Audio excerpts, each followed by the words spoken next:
안녕하십니까. 경희대학교 한방병원 김진성입니다. 제가 구강병 클리닉을 운영하면서 구강건조증을 주소로 하는 쇼그린 증후군 환자분들을 종종 대하게 되는데요. 이 환자분들은 대부분 이제 큰 병원에서 쇼그린 증후군 진단을 받고 이제 장기간에 걸쳐서 약물 치료를 받은 환자분들이 대부분인데요. 이분들의 바람은 이제 기본적으로 병의 진행을 최소화하고 삶의 질을 높이는 데 있는데요.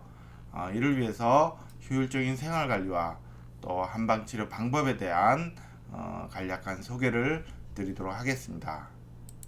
쇼그린 증후군은 이제 침샘이나 눈물샘과 같은 외분비선에 이제 림프구의 침윤과 같은 염증 반응이 만성적으로 진행이 되는 자가 면역 질환이에요.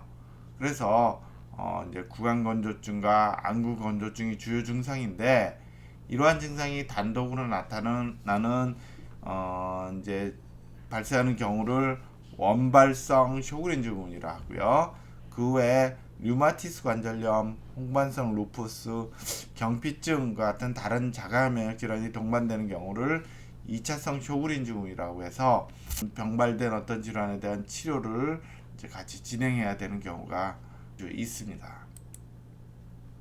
쇼그린 증후군은 주로 중년 이후의 여성들한테 빈발하는 질환으로 알려져 있어요.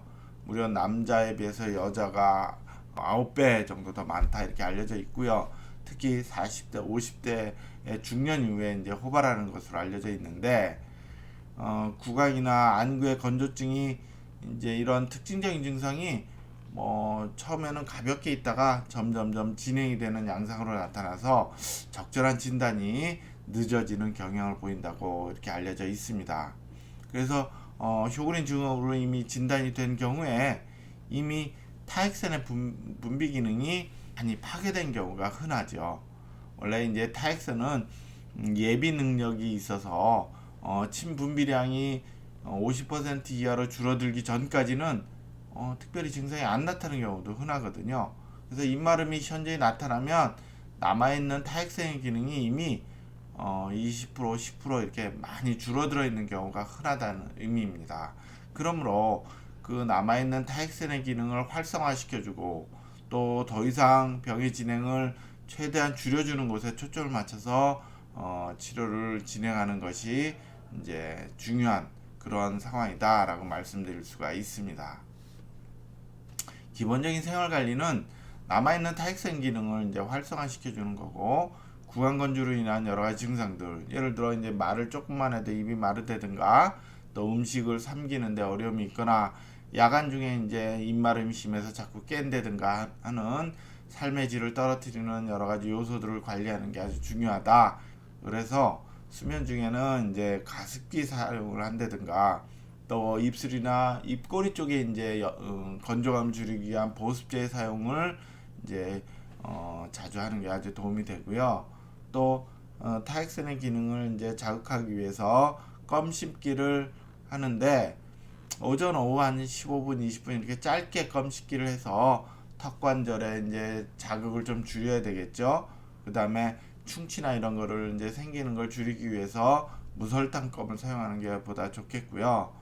또 신음식이나 또 신선한 야채, 과일류를 섭취를 통해서 타액 분비를 원활히 되도록 이렇게 자극해 주는 것이 필요합니다. 구강 인공 타액 이런 유들 또는 인공 눈물 이런 것들을 이제 구입해서 적절히 건조감을 줄이는 데 사용할 수 있습니다. 치료 목표는 이제 증상을 완화하고 최대한 병의 진행을 줄여주면서 증상을 완화하고 합병증을 방지하는 데 있어요. 이 쇼그린 증후군은 서서히 발병해서 장기간 지속이 되므로 꾸준한 치료가 필요하다 이렇게 말씀드릴 수가 있습니다. 그래서 한방에서는 이제 변증이라고 해서 증상을 분석해서 근본이 되는 병의 상태는 어떻고 증상에 따른 어떤 다른 어떤 원인은 무엇인지를 구분하게 되는데, 병의 근본은 음어한 상태가 된다 이렇게 평가를 해요. 몸의 진액이라 그래서 수분을 만드는 기능이 약해져 있다는 의미고요. 또 어떤 증상들에 따라서 기허 또는 어혈 또는 습열 이런 어떤 병인들이 이제 같이 결합이 되어 있다 이렇게 볼 수가 있습니다. 이제 건강보험 적용이 되는 생맥산 같은 유라든가 경옥고라는 약재나 또 생지산 이런 약재를 활용할 수 있습니다. 다음은 쇼그린 증후군의 증례인데요. 이 환자의 경우는 40대 후반의 여자 환자였는데 주요 증상은 구강 건조증이 심하고 눈이 자주 충혈되면서 눈에 이제 피로와 건조 증상이 있고 나아가서 최근에는 극심한 피로감을 호소하면서 이제 내원을 하였습니다. 환자분의 혀의 사진인데요. 혀가 이제 건조함과 더불어서 혀가 이렇게 갈라져 있는 게 현저히 나타나고 있는데요. 이는 이제 타액 분비가 현저히 줄어들면서 혀가 갈라진 정도가 더 심해졌고요. 또 이런 갈라진 정도는 건조함과 같이 작용을 해서 혀에 자극감을 유발을 하는데 화끈거리거나 아린 듯한 통증이 뭐 매웁거나 뜨거운 음식을 먹으면 더욱 심해지는 양상을 보이는 그런 경우에 해당이 되었습니다. 그래서 기본적인 치료는 집중적인 치료기관과 유지 관리를 위한 치료기관으로 나누어서 진행이 되었는데요. 결론적으로 쇼그린 증후군의 치료는 집중적인 치료기관과 또 증상의 진행을 최소화하기 위한 유지요법 기간을 적절히 설정을 하여서 증상에 따라서 치료를 진행하는 것이 중요하다 이렇게 말씀드릴 수 있습니다. 이상으로 쇼그린 증후군의 생활관리와 한방치료에 대해서 말씀드렸습니다. 감사합니다.